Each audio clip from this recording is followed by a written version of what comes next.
আমার মেয়ের জামায় যে ফুলগুলো করেছিলাম আপনারা অনেকেই এই ফুলের ভিডিওটা চেয়েছিলেন। তো আপনাদের জন্য ফুলের ভিডিওটা আমি নিয়ে এসেছি।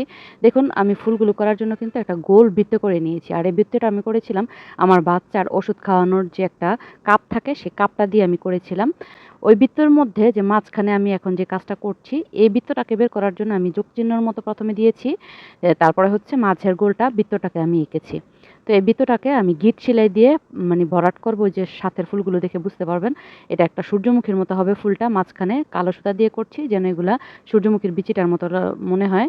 তো এই যে সম্পূর্ণ বৃত্তটা কিন্তু আমি গিট সেলাই দিয়ে শেষ করে ফেলেছি এবং মাঝের সার্কেলটাকেও কিন্তু আমি একদম গিট সেলাই দিয়ে এটাকে একদম পুরা ঢেকে ফেলবো। কোনো ফাঁকা অংশ থাকবে না। ফুলটাতে আমি চেন সেলাই এবং এই গিট সেলাইটা দিয়েই করেছিলাম। আর পাতাগুলোতে দিয়েছি ক্রস সেলাই আর হচ্ছে উল্টা সেলাই, সেটা দেখেছেন। আর গলার সাইডে কিছু কাঁথা স্টিচ এবং আমি ওই চেন টানা দিয়েই কাজগুলো করেছি। এই যে কালো অংশটার থেকে সুইটাকে তুলে অন্য কালার একটা সুতা দিয়ে সাইডের যে বৃত্তগুলো ওই বৃত্তর ভিতরেই রাখবো, বৃত্তর বাইরেও যাবে না, দাগেও যাবে না, এরকম একটা চেন সেলাই দিয়ে নিচ্ছি। এটাকে খুব বেশি টানবো না, হালকা করে টেনে তারপর হচ্ছে এই সেলাইটার সামনের থেকে ছোট্ট আরেকটা চেন তুলবো। এই যে দেখুন কত ছোট্ট।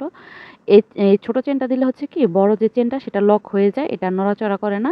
এটা পরবর্তীতে কোথাও টান-টুন লেগে এটা মানে ইয়েটা নষ্ট হয়ে যায় না আরকি। এরকম পাপড়ির মতোই থাকে। তো ১-২ সুতা ফাঁকা করে আরও আরেকটা পাপড়ি আমি দিয়ে দিচ্ছি, সেম স্টাইলেই দিব। বাইরের যে বৃত্তটা ওই বৃত্তটার বাইরে যেন না যায়, বৃত্তটার ভিতরেই যেন থাকে এবং ছোট যে চেনটা দিচ্ছি সেটা গিয়ে যেন বৃত্তর দাগের মধ্যে পড়ে। তাহলে সবগুলো পাপড়ি একই রকম থাকবে। যে দেখুন সম্পূর্ণ কাজটা হওয়ার পরে কত সুন্দর লাগছে।